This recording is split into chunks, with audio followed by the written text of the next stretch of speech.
So we're going to start recording right now so we can share it with everyone who has missed out. And our team is already on the line with Zoom now to make sure it's corrected for tomorrow.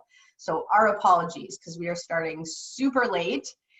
So what we're looking to do is today, David and I are going to be talking about how to connect with our clients, how to connect with our community, what we can say, when we can say it, and how we want to alter our language when it's an incoming opportunity versus when it is somebody who we've spoken to in the past, like a past client or, again, a friend or family member. And I think there's been a lot of guidance about having equal or same communication to everyone we're talking to. And we're going to find that to be really difficult because you still have some people who are reaching out, responding to ads, wanting real estate information, wondering what they should be doing with their buying or selling process. And it's really important that we're responding and able to give information on a real estate basis for those people. But a lot of us are really focused right now, David, on calling, our friends, our family, our past clients, making sure they know we care and having really warm connections with them. So that is what today is all about. And we want to encourage that mindset again to go from, a place of responsive or go into a place of responsive where we're strategic, we're proactive, we're focused, and move away from a place where we're in panic, we're making decisions from fear, we're reactive. So do what we can now so we can support as many people as possible and transition out of this stronger after. So David, where can we start? Where can we be communicating, and where is most important to communicate first and foremost when it comes to our community right now? I think right now everybody really needs to take into consideration, obviously, the situation that we're in, and I don't think that that's something that is a big surprise or shock to anybody. But everybody's at home, and everybody's supposed to be at home right now. And I know if anybody has been joining any of the lives that we've been doing, the broadcast we've done over the past, I guess this week, we did one last night, we did one on Monday, and really just talking about the state of what's going on right now, especially within our industry. We are seeing a lot of people that are talking, should we be listing? Should we do an open house? And we've seen the announcements come out from Treb and Maria and even Rico addressing all this stuff. And I think that, there's a few things here that really need to be understood. As one, yes, we're all small business, right? And everybody's in a different financial situation, but a very similar situation with respect to, what we should be doing right now for our own well-being of us and our family. Now is not the time to poke fun at this situation in any way. And that's through any of the communication. I mean, a few weeks ago, we saw a lot of the memes and a lot of the posts out there talking about toilet paper and talking about, just being at home and the whole Corona thing and even poking fun at whatever. And that has drastically changed out there. And we've got to think about something which is really important right now. We've talked a lot about the disruption in real estate. Right? What is the big disruptor? And I get that conversation a lot on a lot of interviews that I take part in. Kathleen, I'm sure you get the same thing. What is that big disruptor? And I'm going to say right now, we really need to internalize the fact that our industry, have now put ourselves in a position to be the disruptor. Okay. And if we're not careful about what we say, if we're not careful about the way we advertise, if we're not careful about the way we go about our business, we can be looked at after this is all said and done as, screw it. And we don't want to do that. Right. So again, when we come back to people being at home right now, there's a lot of things that we can do. I mean, communication is absolutely integral to our success as individuals, as teams, as businesses. This comes back to how are you communicating with your buyers? I've got to imagine there's a lot of you that have buyers that are in the pipeline right now. How are we communicating with our sellers? Anybody that's got a listing on the market? And understanding they've got it there. Have you told them maybe we take it down? Maybe you've told them, hey, let's stay the course on that. I'm not giving you advice on which way to go about that. More so where I'm coming from is what is the communication we're having with people? How are we sharing things? And some of those things, I mean, here, your colleagues, amongst each other as a group. I mean, again, the hatred that's going on online right now, yeah, we all have differences of opinion. And this is something that I stressed last night. Would you say these things to people's faces right now if you were standing in front of them and not hiding behind a computer? And even though people can see that it's you that's posting it, is that really how you feel? Is that really how you want to be perceived with people? So again, the communication and the way we go about it. So when you think about buyers, what are you telling them right now about how they can go out there and look at properties.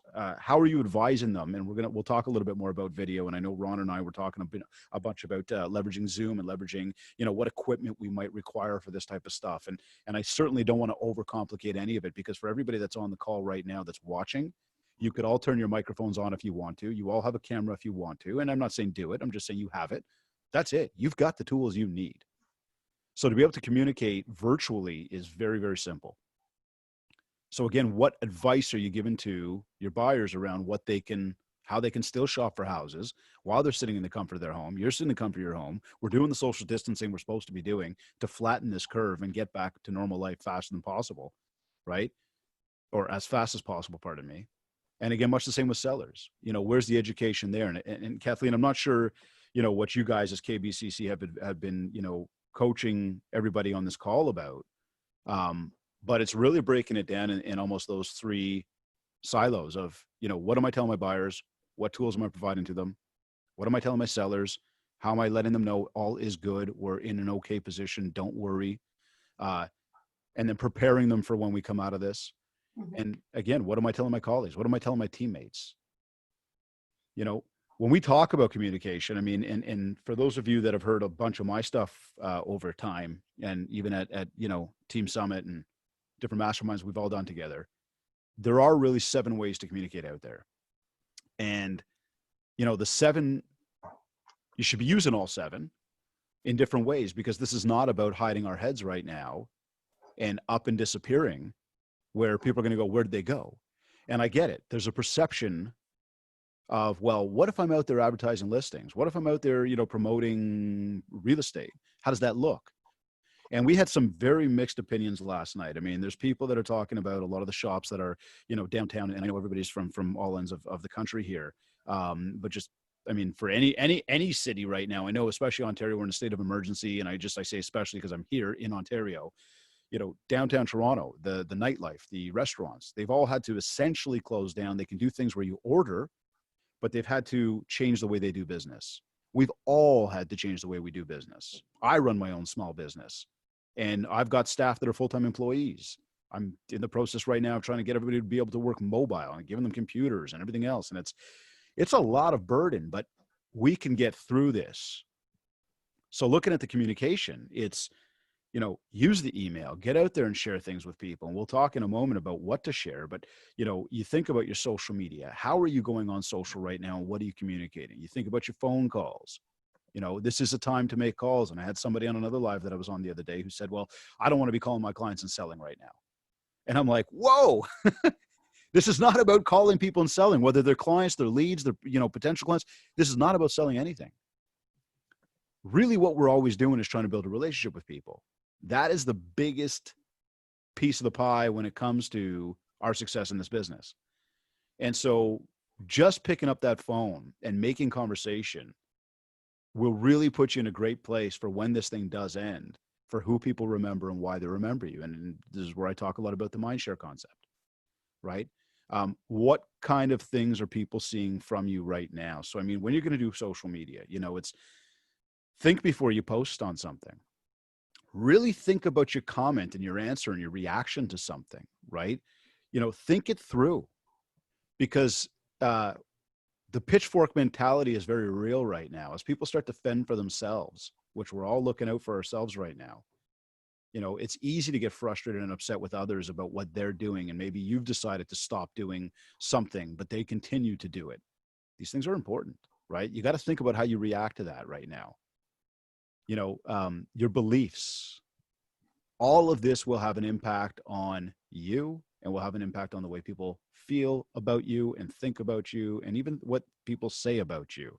And I mean, this will drive us down in a deeper rabbit hole when we come down to mental health and anxiety and depression, which is a massive, massive topic in our world today.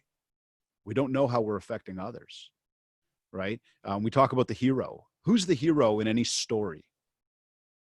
The hero is typically the person who's selfless, not selfish. So this now, how do we help people? How are we consistent about our communication from whatever angle these people are coming from? And what are we sharing with them? And again, Kathleen, I'm not sure exactly some of the advice that you guys are providing to people, but I would say that You know, if you've got people still coming through your pipeline right now, I don't think there's any harm in engaging with these people in any way. I think the open line of communication is there. And I think that if you do position it, and always thinking about with them, what's in it for me? So if I'm that person that's reached out to you and I'm looking for some more information, hey, if you can get it to me by email, if you can share it to me, electronically in some way, if you can jump on a webcast like this on a Zoom meeting and talk to me, what's wrong with that? Absolutely nothing. And there's nothing wrong also with positioning what's going on in the industry, what some of the associations have come out and the announcements that have been made so that people do recognize. And, somebody raised a great question yesterday saying, well, what if I say to people that I'm not going to take a listing, or I'm not going to host an open house, or I'm not, but then they go, well, the other agent's going to do it. Well, then you really need to think to yourself, again, your own sort of self-pride, your own social responsibility of whether or not you want to take it on just because somebody else is doing it. And I would say never be the sheep, right? Never follow just because others are doing. Be a leader in every way, every which way possible. Now it comes back to, again, the advice and the value that you're providing to people and how consistent you are about that, right? So it's, again, I say it often, but it is that mind share concept around the effective communication and just consistently being out there and educating people. This is where you're going to win. I mean, when you think about this, if you decide you're not going to take that listing right now because you just can't physically make it happen, I mean, again, I encourage you, let's look at some of the technologies that are available to us. That being said, you're going to set yourself up in a position in a week from now or 2 weeks from now. But when people, or a month from now, who knows how long this takes, and hopefully we've all overreacted, and in about a week it'll all be done. But the numbers aren't saying that right now. The numbers are saying this is going to last a lot longer. But the positioning, this is where people are going to remember you. I can't stress that enough. So when we look at stuff like value, right, and we define value as in sort of 4 different ways, and we define it as motivate people, educate people, and you can write this stuff down because this is the type of thing that we can give you examples about this right now on how to provide value. But then in your mind, in your community, and things you're learning and the readings you're doing online, you're going to have your own ways to really take these things, right? So again, motivate people. How can you just motivate people right now to maybe help others? How can you motivate people right now to maybe stay home and be responsible? How can you educate people? What kind of value can you put out there? Information can you put out there about what's going on in the industry, about how others are dealing with it, about how it's going to affect me with them, what's in it for me, right? So how are you educating people? Informing people, just keep people up to date, keep people in the know, and inspiring people. Maybe what have you done? I know we've got a number of realtors that are out there that are raising a lot of money and putting together different, initiatives to help people get groceries to their front door. And these could be some of our elderlies. So again, how can you motivate, educate, inform, and inspire people around you? And this, again, this goes back to both sides of the spectrum. These are people we know. These are people we don't know. This is the perception we're putting out there about ourselves right now.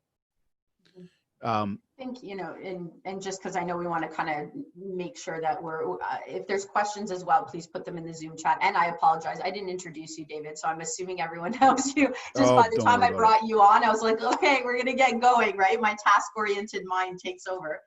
So I apologize for that. David runs Mindshare and also Kits, and has a whole bunch of great stuff we can talk about as well. But I just want to say, I think it's really helpful to separate out the types of people we're communicating to as well, right? So for us, when we talked about it this week, we had 6 different categories of people we're talking to right now, and how to customize our communication with all 6. So I mean, one is we still have it, most people still have incoming perhaps leads or incoming requests of some type, right? We're still having people, have buyers reach out and say, hey, I've got my pre-approval, I'm ready to go. Or they're on web platforms, they're on realtor.ca. People are still engaging and asking questions. So one, we have the category of, hey, this is a brand new opportunity. This is somebody I've never spoken to before, and it is real estate specific.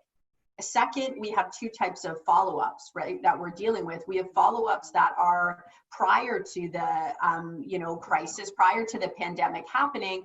who we have not touched base since all of this has been announced. So for those people, I think really important, you know, as David was talking about, that we are making it relationship based. You know, how are you? Like, our follow-up process is a very simple 4 steps that really works now with follow-ups that were before the crisis, and works with ones that were after. It's so simple. It's just acknowledging the last time we spoke with the person, acknowledging and bringing up something personal about them. So very important. Tomorrow we're going to talk about CRM and how to organize it. And I think people love to be remembered and known, and it feels really good to have somebody remember something specific that you told them about what you were looking for.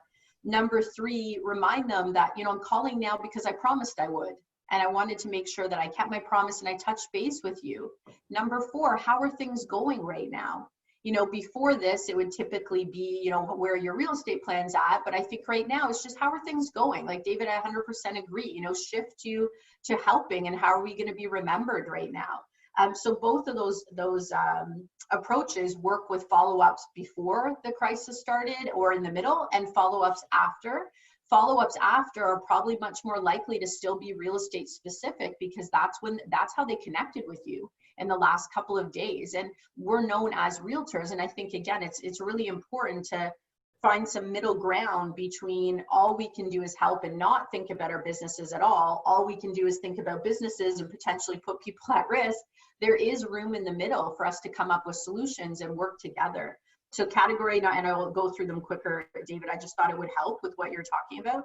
So number 1, again, new leads, incoming, brand new interactions, brand new relationships. Number 2, follow-ups that happened before the coronavirus, and follow-ups that were initiated after. Number 3, active clients. We need to communicate with our active sellers, our active buyers. They need to hear our protocols. They also need to just hear from us and know that we care. We want to know how they're feeling, what questions do they have. But I think it's really important to reach out and be proactive with, hey, here's the protocol we put in place. Here's how I'm being proactive. Here's how I'm transitioning in this time.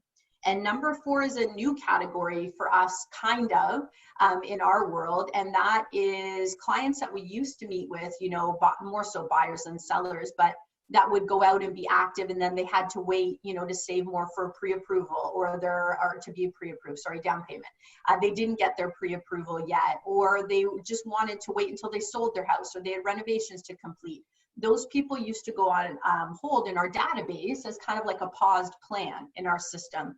But now we have a new category, because as David said, I might have a new inquiry this week that I talked to, and they were so excited to buy, and they got their pre-approval, and they're really down about everything that's happening. And instead of saying, no, I can't help you, I can give options. Well, what I could do is, you know, take you through a process to make sure you're in tune with everything that is coming on the market now. I can start to educate you, make sure that anything that's newer had a price change, you're still going to get a heads up about it, but I can take you through the same process virtually online. Would it make sense, or would it be helpful for you for us to go through the process of buying now, so we're ready to act very quickly later if that's what you choose to do?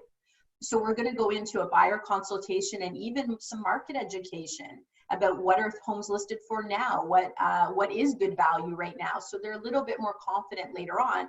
After we've done that, though, if they don't want to do virtual showings, or they don't want to buy sight unseen, or hey, they're just skeptical about the market, those people are going to be paused in our system right now. So that's another category where we're still communicating, but they might now be a client. You know, they might have signed a buyer representation agreement with us. Some of them might sign listings with us and not be on hold, but it being done virtually. So that's another category for us, kind of an in-between. And number 5 is, of course, you know, centered influence, you know, past clients, friends, family, everybody in our database, all the people that we network with. And those are 100% relationship reach out, which I know you're going to talk about even more, David. So I'm not going to jump down that boat right now, because I want to swing it back. And number 6, the other area that, even though it's not a client pool, but the other area we're counting as a client area to look at is your content strategy. So what are you doing, you know, for video, for Facebook, for Instagram, for your emails? What are you doing for online workshops, investor workshops, first-time buyer workshops, bringing on experts, you know, lawyers right now, mortgage brokers, people in finance that your community might find a lot of benefit from connecting with. What's the organic content strategy right now to connect with your community, and how can you create that in advance? So that's our 6th area of focus. And I think, David, the key is all of these, even if it's a slight difference in nuance, they all do require a specific approach. And I think there's a slightly different tone, and there's a slightly different way to approach all the different categories to make sure that they hear us and they know we're coming from a place of service. You know what, and I love the breakdown of the 6 categories there. And I would say that at this time right now, or at any time before, during, after, the importance of note taking is just massive, right? When we think about, what did I talk to that person about yesterday or last week or last month or 3 months ago or 4 months ago? We're not going to remember every conversation we have. And I know note taking is a pain in the butt, but the reality is it allows us to have the next conversation. It allows us to make that conversation not salesy, more relational. We start to tap into the minds and people's hearts. And now we're making that really emotional connection with people, which really, again, sets us up. And so whether they're in, group number 1, where it's a new lead, I mean, yeah, fine. There's no prior conversation there. But those people there, as they're inquiring about something, and now you start to put them in the database, and I know you're talking CRM tomorrow, but you start to put these people in a database.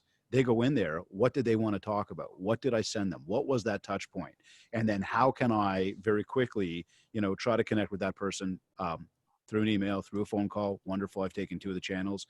How can I find them potentially on social media? Start to learn a little bit more about them, because if they're posting on social media, you might be able to learn something about them and use that in your conversation as well. And I mean, look, that follows right there. And as I'm looking at my notes here, with your group number 2, follow-ups, with your active clients, with people that are in the pipe. And again, tracking the notes about each of these calls. I mean, your COI, when you think about with your COI, what to talk about today, even if you're not taking great notes. I mean, think about it. I was saying, as we were kind of getting the call set up here, and I was on that other meeting with a whole group of people there. The other Zoom meeting. Yeah, exactly. Right. Kathleen's got all sorts of meetings going on at the exact same time. But, one of the things that we mentioned, and you guys can go check this out on my personal Facebook, was my wife put together a schedule for the kids. And so what they're going to be doing for their essentially homeschooling, what's their schedule during the day, so they know they're not just, messing around and playing with toys or whatever all day, but there's actually going to be some learning going on. So then the next thing she did was, we created basically a store, and the store says, things will cost X amount of dollars, and here's how you can earn money. And so if they do the dishes, if they make their bed, if they drink more water, little things like that, they're going to earn money. It's all Monopoly money, but they're going to earn stuff. And then they can go and they can take that money and they can spend it on things. Now, I bring that up because there's a cool little idea, number 1, that, hey, there's information that you can share with people, right? There's something you can do to just put that out there to people, give people an idea of what they can do with their kids at home. But now, if you know that you've got young families in your database, call them up. I mean, maybe you've got a young family on this call, right? Call them up. Hey, what are you doing with the kids? Just wondering. Or I saw what you're doing on Facebook. Oh my God, that's such a brilliant idea. Where did you think about that? I was thinking about what I can do. And it's easy conversation starter. Mm-hmm. Much the same when you look at a group of people that may not have young kids at home anymore. Maybe some of these folks need some help at home with something. Maybe they're scared to get out to the store and go grocery shopping, or, whatever it is, necessities. How can we help? And I mean, that doesn't mean you have to go to the store. There's all sorts of online, there's all sorts of technology we can use to make this stuff happen, from groceries to Amazon to you name it. But again, if you're just reaching out and calling people to help, mm-hmm. right, especially your COI, there's your relationship, right? And it's got nothing to do with business. And I mean, you mentioned group 6, there's content strategy, right? Again, your content strategy. I've talked about this a lot with my groups in the past, and I continue to do so. How do you put together your content that you're going to share out? And I know a lot of folks try to figure out, how can I go spend money to be on social media, to do video? We don't need to. It's free. And so we really just need to think through, what could I put out there? And again, I come back to value of motivate, inform, inspire, educate. Start thinking about those things and go, what can I put out there today? And I mean, social media goes a hell of a lot deeper of the different creative things you can do with big text posts and questions and polls and videos and, images and yada, yada, yada. There's a ton of stuff we can get into. And Kathleen, we can dive into that stuff anytime with, really what some of those Yeah. things you can do on social are. But again, from a content strategy, as opposed to listings up, open house, anything. I had a guy the other day, one of my clients, he did what's called a virtual visit. So he went to a property, did not go inside, vacant as well. And he stood outside and he was on video with his phone. He was there and he basically talked about the property. I actually had a few clients that have done that. They've just talked about the property. And then they go and they put that on their social media and they just let people know what's going on. Again, there's a mixed bag of opinions right now around how we should be advertising. I do say though, is everybody still in needing to pay bills? I mean, that's the reality. People have to pay bills. It's just tread lightly with the way you're going about it, right? And I think, doing a business that is I'm not calling us experts or specialists. I'm not saying put on your business cards. I know we can't do that. But working in a business to be of service, that is our area of experience, is help. There's people who need that guidance right now. And again, I think there's a way that it can be done that is still caring for the community and that is still thoughtful and is still in a way of leadership. And the idea that doing any business right now is in bad taste, like, I don't see any other industry or profession having that light on it. And it's really confusing because I think what happens is there are people who there's naturally going to be people innovating right now. And again, they're working on what we're going to talk about Wednesday. How do we take all these pieces online? And this is going to help answer I don't know if you saw it, David, there's a question. Oh, it's private. So sorry, I will read it. So just to put this in context before I read the question, we work with people all across North America. So we have clients who are in stay-in-place positions right now, 100%. We're working with them and their teams. And I'm saying this by way of context to talk about that, there's waves of what goes on with things like this. And I think initially it can be like, don't do business and just focus on the community and kind of have that shutdown. But eventually it becomes, okay, it's been a week, it's been 2 weeks. Wait, what can I be doing here? And okay, hold on. Other people are connecting. Wait, what do you mean they're connecting with new buyers and sellers and they're running their business in new innovative ways? So we'll always have those first in line to innovate, to adapt, to see what's working. And then second in line, we'll say, oh, okay, wow, that's actually working. I'm going to kind of jump on board with that. And the people innovating first are always the ones who are going to lead what we're adapting to. So those leaders are really, really important. And I think, unfortunately, there's a little bit of a shunning of them doing business right now, which I think would hurt us all in the long run. But I'm going to go back to the questions. And there's been others since. So Doug Ford just shut down all non-essential business as of tomorrow. There's another question about ad spend, which I do want to say Thursday we will have Andrew Fogliato. I finally said his name right, I hope. No. No, I mean, did. I do it all the time, and I say Fogliato just to make fun of him, but it's actually Fogliato. There's the G is silent. I'm working on it. And Addo Topaz from Agent Locator, they will be on to talk about specifically ad spend with social ad spend with Google platforms. I'm just making sure I'm seeing all of this. Yes, some people are definitely continuing to buy leads. I'll just answer it that way. I'm not saying all people are. Some are modifying it. Some are shutting it off. Some are leaning into it and buying even more. That's just a fact. Will we be shut down as we're starting Wednesday, just announced by Ford? Okay, so I want to talk about this. Is that okay, David? I don't think it's totally off topic. No, this is your thing. I mean, I think we can help people address probably the video thing too about how to get out there and be virtual and leaders, because I like what you said there too of kind of having some innovation, but yeah, go down that road for sure. Okay, cool. Yeah, like our whole goal is to be strategic and progressive, right? Absolutely. So. And be responsive. So saying, what's the best outcome that could come into this? What actions can I take today that gives me the most ability to create those outcomes versus what's happening to me? I'm going to react to it. And then I have no ability to kind of adapt the outcome towards a positive favor for myself or for the community or for my clients. So what we're knowing in the US that's a little bit ahead of us on this is that non-essential services is the face-to-face aspect, but they're going to great lengths to try to help people adapt to remote work. So they're trying to help you not shut down your business, do as much as you can remote and adapt. So the face-to-face part of our business is non-essential, absolutely. I hear some people hearing this message as in non-essential, my business is being completely shut down. I can tell you with many people we're working with in the US and people who've gone 100% virtual here, they are not shutting their business down. They're working remotely to be adaptive and be proactive. And that's the most essential thing we can do right now. I can't say that who could recoup their year and who's not going to, but I'm going to say we're going to do absolutely everything we can to be proactive now. So when we transition, we're stronger. I think the question is like, we all have this pause right now, right? We have this ability to say, am I going to use this time to envision a stronger business, a stronger life? Am I going to use this time to actually build a life that is even more fulfilling for me? We all have the ability to ask ourselves that question. So I think looking at the incentives they're giving the US, and we're waiting to see what they're going to do in Canada, the goal here is to say, if you have a process-driven business, and not everybody does, but if you have a process-driven business, how can you break down those steps and take them bit by bit by bit online, right? And how can we do that with confidence, I think is really important, because those people are gonna have, you know, maybe 6 steps in, not 10, but they're going to have talked to hundreds of people that they're now 6 steps in if this happens for 2 or 3 months, right? Or however long it happens. I don't pretend to know that by any means.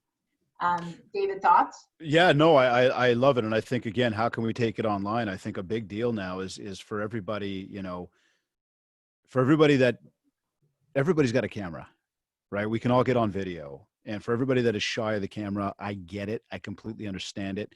I encourage you, if you are shy of the camera, go stand in front of a mirror, talk to yourself for a minute, and then remind yourself that what you look like on camera is exactly what you look like in that mirror. You sound the exact same way.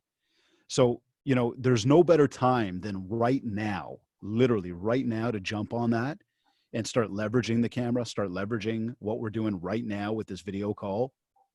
Everybody is trying, there are so many more people trying this out right now for the first time than there are people who do this on a day-to-day basis. So making mistakes is not a big deal in any way, shape, or form. In fact, when you think about video, and this is something that came up in our other meeting, when you think about video and people were asking, you know, somebody made a comment about my microphone, and somebody asked about, you know, my backgrounds and then lighting. And it's like, no. If anybody pays attention to Mindshare 101, you see my videos, my typical videos I release, they're this thing. They're me holding my phone on landscape mode, staring at my phone, staring at the lens of my phone, right? Because as I'm looking at the lens right now, I'm looking at you guys, but if I start looking down, I'm not really looking at you. I'm looking at the screen. So you want to stare at the lens, but you can do that with your phone, and you can do these Zoom meetings exactly like that. You don't need all this crazy, you know, extra setup. I do this because I do a lot of this stuff, because I do the podcast and I do the, you know, a lot of webinars and such. But keep it simple, right? Don't be scared of it. Like, take advantage of it. And I mean, look, you got a webcam on your computer, most likely, or your tablet, iPhone, whatever it is. Use it, right? Zoom meeting, which we're all on right now, and Zoom Zoom allows for a completely free account. So if you guys go to, I mean, just the way we did today, you go to zoom.us, you can actually use a free account. You can start doing these things. You can start setting up calls with people at home. I mean, everybody's at home. We all kind of want to see other people. We like seeing other people. That's human nature. And so if you're like, you know, hey, David, Ron's gonna run through, just in case, super quick on Wednesday, how to set up and use Zoom if you haven't hosted it with it before, because it's super easy. But if you haven't played with it, he'll just give a quick like tutorial. Yeah, and you know what? It's funny because Ron and I were actually talking about that, because he asked about that. He says, "Well, you get into a little bit of this stuff," and so that's perfect that he'll get more into that of how to run Zoom. I mean, but even when you look at things like, you know, going live on Facebook, I know it sounds scary. Like, what do you mean I'm live?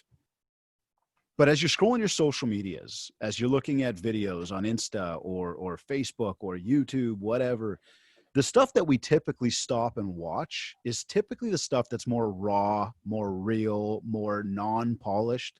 We're sort of jaded to all the polished stuff these days. But when you're real about it, people actually pay attention to it. They expect you to make some mistakes. And the beauty of live is you can't take it back. And I know that sounds like, what do you mean? But the nice thing is you just say it. And if you make a mistake, people are okay with it. Right. And to set up a Facebook Live, I think we all understand it, but you go to Facebook, you just literally click, you know, post, and then it'll give you options of, do you want to put a video or a photo or whatever, or go live. And as you go live, it's not going to go live immediately. It's going to open up a screen that's going to say, you know, what's the title of your live? And you can type that in. And then you're going to click live, and it's going to count down from 3, 2, 1, and then you're going to be live. It can be as short or as long as you want it to be. But now you can, again, leverage video and leverage this camera and start getting used to it. And yes, you're going to trip over yourself the first few times, and that's okay. Because now you're that much further ahead than you were when you first started. It becomes easy. And I know somebody was just asking, you know, how do you photo a home safely or virtually? If you haven't done the photos just yet, at this point in time, it's going to be a tough thing to do. You know, if you want to drive by in your car and take some outside shots, hey, there's people getting creative with that stuff. No joke. And I know it doesn't give everybody the, you know, the ins and outs, but I had a client yesterday that I watched her video. She was doing it on stories, and she literally was standing outside the house, nobody around, not inside, not touching anything. And she just started talking about the driveway and the garage and the, you know, the front. And she talked about what's going on inside, but she didn't go inside. And it was a way to just get the message out there. Well, you know, I think, oh, sorry. And I'm always no. because I don't want to cut you off. And I think too, it's like, again, you know, what if, like, there's this idea of let's wait till the market goes back to normal. What if aspects of this are our new normal? Like, again, people are going to have new concerns. So how can we adapt? I mean, right now, if you dissatisfaction is that gap between expectation and reality. That's where we have a problem, right? So if we're having new listings now, or we're working with sellers and we don't create an expectation that's relatively close to reality, that's where we have people who are upset. So what ability do we have? I'm not sure if it's that. What ability do we have? Oops, it switched you over. You're not muted, right, David? Are you still there? No, I'm here. Okay. Angelo, I think it might have muted you. Let's see. Does everyone see Angelo as big on the screen right now? No, if you just click top right corner, you can go and sort of choose your different views. Oh, perfect. Okay, I thought I clicked something and you didn't know. And he was like, what did you just do to me right now? Which wouldn't have been nice. So sorry, I was just making sure. But what if we can create, I'm just going to everybody. There we go. I'll unmute you, David. Okay, good. So what if instead we could create new expectations with our sellers right now, right? For example, if we're able to let them know that, you know, during this time, I'm going to guide you. So you're going to go through with your phone, either on video, and I'm going to guide you what rooms, and we're going to have a conversation. And later on, we're going to bank that as a virtual showing. That's one way that we could work with it. The other is that we can guide the seller with a list of what to take pictures of and what to take video of. But I think, honestly, the idea of, I don't know why it keeps unmuting and I keep muting Angela, something's wrong there. The idea of, let me get my head back, going through and guiding them as they're going through the house can give a more comprehensive showing virtually than what we could have otherwise right now. But we're going to have next week Box Brownie for a reason. Typically what we do, because we run Ultimate Team Summit, is we're always beta testing different services, because we work with big teams and they often streamline their marketing processes or their training across their team. We're always testing things to see if it could scale and if it works well, all that fun stuff, which we don't need to talk about today. But there were quite a few things we were testing for Ultimate Team Summit in November that we're bringing out now because we've already been doing testing. It's worked well. So one of those platforms that we were just starting to test was Box Brownie. He's going to be on, I think, next Friday. I might be off. They were trying to reschedule a bunch of people. So he will be on next week, though. And he took me through, and it was amazing the quality of what they do to take, again, a picture. And David, let's say the seller just took their picture, the lighting's not great. And again, they're going to edit that so that it looks the way a human eye would actually see if they were standing in the room. And the difference between the pictures was remarkable. They do virtual staging for furniture, but also virtual staging for virtual renovations. So you can even show people what the room would look like if they chose to, you know, just paint or do different flooring or do more comprehensive renovations. There's an amazing opportunity to really lean in and say, what if this was our only option? For me, I'm all about solving problems. So I love bending my mind and testing my mind and going, what if this was the way we sold homes in the future? What would you do? How would you adapt? So instead of saying, I'm just going to wait, like, how would you innovate now? And how could it make the business better later? And a lot of people have said for a long time, the biggest pieces that we do is the exposure, it's the marketing, it's the fiduciary part, like the representation, the relationship, the experience, and how we guide people through that process. So it'll be very interesting now. And I'm going to say it a different way than David. I'm going to let you jump back in. I have 100% confidence that every single one of you, or at least every agent I've ever worked with who is in charge of marketing, can do a better job marketing and exposing a property right now, even if it's 100% virtual, with you guiding that seller, than what a private investor is going to offer them right now on a price. I think you guys are going to do a better job to give them a chance to get a higher sale price on that home, versus somebody's going to say, hey, I'll give you 10% below market value, or 15%, or even lower, because we don't know what's happening, right? I think it's all relative. There are other options out there that you guys are in far superior positions to help compared to them. And David, I hope I said that properly. No. You know what? I love what you just said. You're getting my wheels totally spinning. And Ash, I see your question as well. Give me a second there, because I want to respond to that too. Box Brownie, my buddy Brad. They do a wicked job. They're out of Australia. He's got a cool accent. But what they do with those photos is awesome. And that was a great thought there. I didn't even think about that when somebody actually mentioned, what about the photos, right? So let's take that further now. Guide your seller on what photos you want. Okay. I want a photo of the kitchen. I want a photo of whatever. Start to walk them through in those little highlight rooms that you want from them. Get them to walk through their home with their phone and do a video. Get it on landscape mode, because landscape allows us to, change up the dimensions. And I'll tell you, there's an app, and you guys can write this one down. The one that I use, at least, is called Viva Video. Again, it's, I don't know, I think I paid like $12 or something like that. But it allows me to trim, it allows me to add watermarks. It allows me to, basically take all my video from here, and I can condense it where if it's on YouTube, I'm landscape. If it's on Facebook or LinkedIn, it's 1-to-1 square. If it's on IGTV, it's going to be the, 4:5 or whatever they call it there for IGTV, the long vertical, right? So it allows me, it's very versatile, but the beauty is this. So here we go, right? Tell them what photos you want them to take. Tell them what video you might want them to take. Then get them to upload it to a OneDrive, Dropbox, Google Drive type of platform. You can now download that content onto your system. You can then put it on your phone, and through the app that I just mentioned, and I think there's another one called InShot. If you guys are on iPhones and Macs and all that stuff, there's obviously, the different things that those guys offer. I'm a PC and an Android, forgive me. But there's ways to now take that and almost basically create your own real simple virtual tours.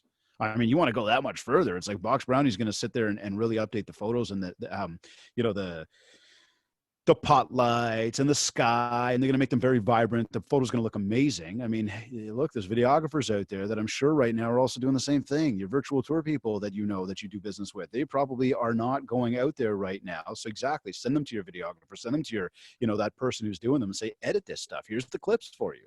I know I've got the videographers that I'll work with that'll say to me every once in a while, well, they're not coming out to shows with me where I'm on stage. Hey, grab a clip of this, and that. We'll get that clip from our phone and we'll send it into them, and they now build it into other promo reels for me. So there's definitely, I love what you said there, Kathleen, right? So guide the sellers, tell them what photos you want, tell them what videos you want, tell them to upload it online, grab that stuff, put it together yourself using a very cheap or free app, or send it off to the people you normally do work with. And now you've tackled that, right? And then now when you go back to your groups of, right, like your new leads and anybody who's actively in the pipeline, groups sort of like 1, 3, 4 that we kind of mentioned already, right there, now you've got the ability to say to people, hey, I can take you through the tour. Why don't we jump on a Zoom meeting right now? Because I could easily share my screen right now. Kathleen could share her screen, and now we can walk you through the whole process. And yes, it's not as good as walking through the house like in person, being able to open the cupboard doors, but it's a start. And the more we do these things, the more we're going to start to progress through it all. There's already teams who were in the midst, even the last 2 months, of purchasing warehouses so they could do literally virtual showings that they're setting up where you're wearing the glasses. You could be anywhere in the world and you can go through a virtual showing of a house, right? So that obviously requires somebody right now to be in the house and set it up. I'm not saying that's adaptable this instant, but people were already moving towards this reality, right? This was already shifting. So how can we be as proactive as possible? And I think there's a question that I think is a great one that Ash posted about what can we text our, or maybe have a script to text our database. And I just want to say, you know, we're going to be building on all of these steps. Like, again, if you're process driven, you might already have all these steps. For other people, you might say, hey, I need some help putting these things in place. So every call this week is going to build on the prior topic, which will help. David, thoughts? Yeah. So off the top of our meeting today, I talked about the 7 ways to communicate. And one of those ways is text message. And I believe that the text message is something that is very personal with people. I don't think it's meant to be a spam message in any way. I mean, I know we all get them where you get some code, and I delete them all, so I don't even have one to explain right now, but it's like 45321, and it's like you open it up and it's like, would you like blah, blah, blah, blah, blah, and it gives you some random link to something. And like, I hate getting texts like that. Look, it doesn't make me angry. It's just one of those like, don't text me that. I expect it by email, the spam, because we all get it, but I don't want to get that by text. So when we're texting people, we don't want to be spamming them, much the same as we've got a total cross-channel marketing approach that we are making our phone calls. And in normal times, we are meeting with people. We are sending emails. We are leveraging direct mail. We are on our social medias. We have a website set up. The text message is that back pocket thing. Think about this. Kathleen and I, with our relationship, she doesn't have to go, hi, David, it's Kathleen. She just texts me. And I have to remind myself to say that to anyone, David. What, that and to introduce yourself or to not introduce yourself? To add all the warm, fluffy stuff. Well, but this is my point. But this is my point. It's like if you sent that to me like, hi, how are you? Blah, blah, blah. It's Kathleen. I'd be like, yeah, I know that. Because why though? Why? Because we've already got an open line of communication. Because we've already communicated across a number of different channels, on top of the fact that we already communicate through text message. So Ash, in that sense, then, this could be as simple as, hey, checking in to see how you guys are doing. Okay, question mark. And now it's not a hi, it's Ash, because right away we've now made it more of a solicitation. We've made it a little bit more business and marketing. We want to keep this a little bit more emotional. We want to keep it more personal. So the quick, easy, and again, granted, not everybody's going to use the same language as I might be suggesting right now in terms of the, hey, you may be not as comfortable with that, but I do that with a lot of people. And the hey exclamation mark is a lot more informal than the hi, it's David, or hi, how are you, right? I mean, how are we? If anybody was at Reality last week, or you've read, or last week, I don't know, 3 weeks ago now, whatever it was, or you've read Never Split the Difference by Chris Voss, the whole question around how are you, it starts to, you don't really know. And especially in today's world right now, everybody's kind of in an awkward situation. But instead, hey, how are you feeling? Hey, how's everybody doing? It's a lot more subtle, and it's a quick check-in, and you will get a response. So Ash, the exact text, the exact script, it's what words would you use? How do you speak to these people? Different people you're going to have different ways to communicate with. But much the same again, everybody, if we're using a proper cross-channel approach on a regular basis, and we're always out there, and we do have that cell phone, and we do have that open stream of communication, now it's easy. And I mean, I've been doing it like crazy to people where it's just like hey, checking in, what's happening with the fam? Hope you guys are keeping healthy. What have you guys been doing to keep busy? And that's where, again, I come back to looking at your database. And I said it before with the calls, asking young families what they're doing to keep the kids busy. Could be that. Go scope them out on social media for a minute. See if they've been posting something, right? See what you can send them a text offer from there. And now, again, you're just opening the line of communication as opposed to using the exact same kind of cookie cutter thing for everybody. Ash, does that answer your question in any way? Listen, guys, I will give you a long answer to a short question at all times because I think context around this stuff is important. I think that trying to fit everybody into a box is not, the easiest way to go about it. Like, it's not the right way to go about things. We're all unique in our own way. And again, the relationships we have with different people are exactly that. They're different. Mm-hmm. If you're approaching it the right way with each different person in a unique way, You can, with the power of social and the power of online, you can find out a lot about people and be able to use that as a jumping off point. And again, the notes that were supposed to be taken every time we talk to people. Yeah. And I think you gave a couple, like, you know, I would recommend, it would be great just to brainstorm a whole page of them, right? So if you wanted to have different texts for different groups of people, like a couple just light things, like my natural is just, hey, you know what, I'm thinking of you. How are you feeling with everything? Because I am. But that's the way I would speak, right? So people would know that, like, it's not scripted. Like, I am thinking of you. That's I am my wondering point. how you're feeling. And that's how I naturally would ask. That's the thing. I look, you and I, we both feed a lot of scripts to our clients. But again, I always preface that and go, look, that is my words. Those are me. So I want you to take that. I want you to make it into your flavor now, because, you know, we don't speak the same way necessarily. Put it into your words, but internalize what we're saying, and then internalize how to open up that conversation. Yeah. And again, I think just because I know we went a little overtime because we started a bit late, and I just want to thank, if they're hearing, some of them, I saw Sandra came in, but our whole team was originally on this. And when I hopped off and accidentally went in the call with all of you, I left the whole team and they had their Zoom room. So you guys don't know that, but they're like, where are you? What's going on? So I felt horrible about that. So I'm thankful to them because they've been on with Zoom the entire time. We've been doing this and giving me updates. So there is a good chance you will be sent new links for tomorrow, because Zoom legitimately had a technology problem, and they split the groups and they created a new link and made the other two links like obsolete. Like, I don't even know how we're in the room from what they're saying. So do watch. If there's a new link, we will send a new one tomorrow. And we appreciate all your time. I appreciate the team. I appreciate you, David, you know, jumping on and just saying, of course, like, hey, I want to come on and help. And again, just in case with those categories. So when you're doing these strategies, I think David said it, I've said it, we recommend that you don't lump everybody in the same bucket here. Like, you want to break it down. So that if you want to use our categories, it was number one, new relationships, new leads, whatever language resonates with you. Number two, follow-ups, but please be sensitive of before the crisis started and after the crisis started. It's really important. You have a certain context with those people, and it's different depending on when you spoke with them. And your CRM, if you wrote notes, hopefully you have that info. Number three, active clients. Are we checking in on them? Are we communicating protocol? Number four, do we have anybody who we've taken as far as we can in the process, and because of either their comfort level or our ability to adapt our process online, we need to kind of put them on hold. So maybe they are signed as a buyer now, but we are not taking them out. They're not comfortable. We can't get the footage we need. That's another group of people. So they're kind of paused in virtual database land at that point. Number five, center of influence. We work with a system called VIP COI.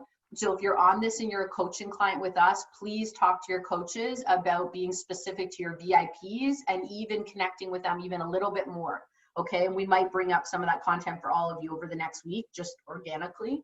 And category number six was, again, your content strategy. So everything organic and paid, you want to review that right now. Make sure if you have email drip campaigns, I forgot to bring this up earlier, David, but if you have email drip campaigns for leads right now, I would highly recommend you either turn them off or you customize them. You need to be sensitive to the market right now and how people are feeling. So I'd highly recommend to pause that and send more custom information out. So everything with your content strategy should include, again, any videos you're putting out, any social media interaction. All emails should be considered auto emails and custom organic emails. Workshops that we can do online, again, just to engage. Maybe it's just a hangout with your clients that you invite them to, just to catch up and talk. Maybe it's not like a buyer workshop, investor workshop. So again, content is paid and unpaid. Please review all of it to see if it's supportive. And like David said, is it reinforcing who you are and who you want people, how you want people to think about you and your business in this time? Are they seeing you as helpful and a leader and proactive and positive? Or are they seeing you in a way that's insensitive to what's going on around and some of the fears and concerns that many people have? David, anything I'm missing you want to add in on, like a final thought, final takeaway? Yeah, I got two things I just want to throw out there that are kind of a little bit piggybacking on what we just said, but for some of the stuff we said today, some very quick tip for video, okay? Because I'm encouraging you all, turn the camera on, get to it, be comfortable with it, don't worry about it, just do it. Number one, stare into the lens, okay? So always be staring into the lens. Number two, for anybody who right now has their window behind them, Okay. It makes you dark. I've got a lot of light coming from in front of me. You can tell I'm very well lit right now. If you've got a window, have the window in front of you. Do not have it behind you. Okay. Much the same if you're, I love wearing my hat, but in this situation right now with this lighting, I'm going to make my face very dark. So I've made sure that the hat is not on. So again, we want to just watch for little things like that. If you're going to, again, as long as you got a well-lit room in front of you, you will be fine. Background noise. Watch for background noise, okay? Whether it's wind, whether it's jarring noises, whether it's, tapping or clinging and clanging or your glasses, anything. Watch for noises in the background. Watch for any signage in the background. And this is, if you're at home, what is back there? Are you showing people your bedroom? Are you showing people a dirty kitchen? Pay attention to little things like this. And then movement, okay? My camera right now is very stable, but if I do something like this, right? Well, that's okay for a moment. By accident, I tap it, right? But if it's constantly moving around and, especially when we're doing this on our phones and we're moving and moving and moving, it's very difficult for people to pay attention to. So we want to just watch that. So again, contact, eye contact, lighting in front of you, quiet places, background noise, background pictures, and again, the movements with your camera. And I know I had something else top of mind there as you were talking that I was going to share out, but now is not the time to go and hide.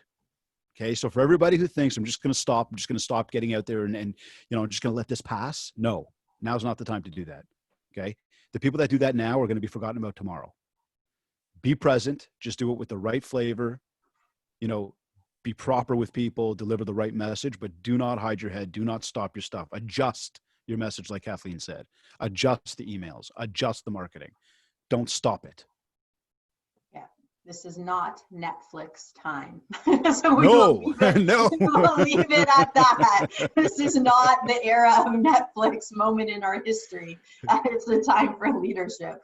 So thank you so much, David. It's fun to end on a smile, right? So thank you so much, David. I appreciate it. Thank you to all of you. And we will see most of you, I think, tomorrow. And if you have any questions, reach out to us. Stay safe. Thanks, everybody. Thanks, Kathleen. See you guys. Bye.